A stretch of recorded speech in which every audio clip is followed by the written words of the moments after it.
Pelosi holds a weekly news conference on Capitol Hill, October 5, 2017, by Alex WongGetty Images.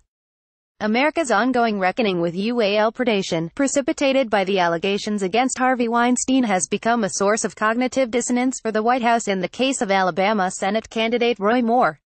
While Kellyanne Conway ripped Hillary Clinton as a hypocrite for taking multiple days to distance herself from Weinstein, she had no compunction promoting Moore, who has been accused by multiple women of initiating romantic or UAL relationships with teenagers. "I'm telling you that we want the votes in the Senate to get this tax bill through," she told Fox News, when asked whether Republicans should vote for an alleged child molester. Donald Trump, who himself has been accused by more than a dozen women of UAL harassment or assault, endorsed Moore last week over his liberal challenger, Democratic candidate Doug Jones. "Let me just tell you, Roy Moore denies it," Trump said, by way of explanation. "That's all I can say. He denies it.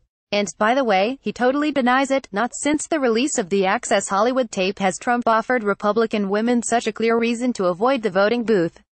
Behind the scenes, the president has expressed doubts about the authenticity of Moore's accusers. He reportedly criticized a statement from his daughter Ivanka, who declared last week that there is a special place in hell for people who prey on children.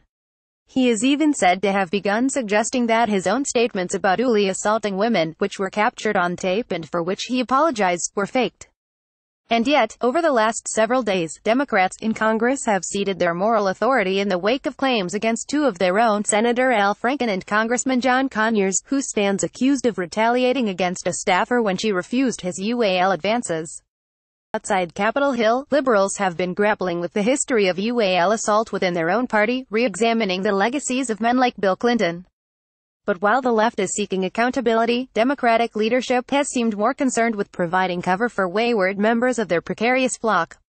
Here's House Minority Leader Nancy Pelosi struggling to tell Chuck Todd on Meet the Press Sunday why Conyers isn't being held to her purported zero-tolerance standard just because someone is accused. And was it one accusation? Is it two? I think there has to be. John Conyers is an icon in our country. He has done a great deal to protect women. Violence Against Women Act, which the left, right wing, is now quoting me as praising him for his work on that, and he did great work on that. But the fact is, as John reviews his case, which he knows, which I don't, I believe he will do the right thing. Asked if she believed Conyers' accusers, Pelosi punted. "I don't know who they are.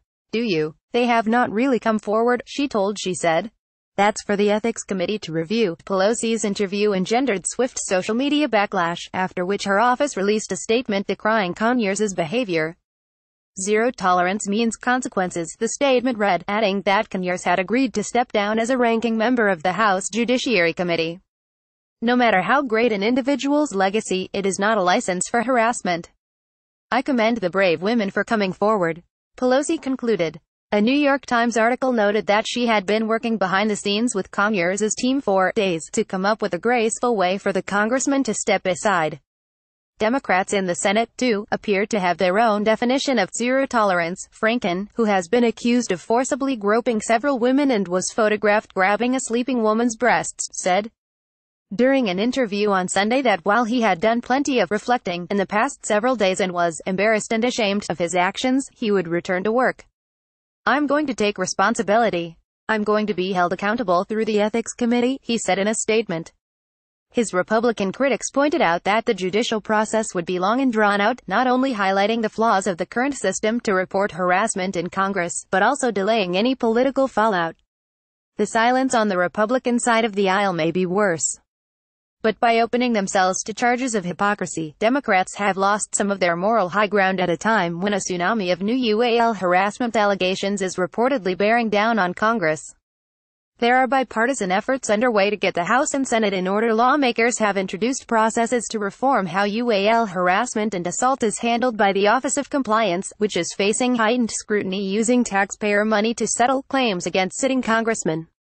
It is a designed cover-up, law clerk Matthew Peterson, who represented Conyers' accuser during the complaint process, told BuzzFeed News. "It's like being abused twice." In response, the Senate has introduced mandatory UAL harassment prevention training for members and staffers, and the House is set to vote on similar measures this week. Senator Kirsten Gillibrand, meanwhile, has said she will introduce a bill in the Senate to combat UAL harassment on Capitol Hill, and a bipartisan group of legislators in the House is pushing for a similar measure. But a more sweeping legislative change would be a harder sell. As Axios' Mike Allen points out, even with a lot more accusations on the horizon, Congress is largely resistant to institutional change, particularly change that challenges its long-held privileges. Trump may have left a massive moral vacuum atop the country, but so far neither party seems capable of filling it.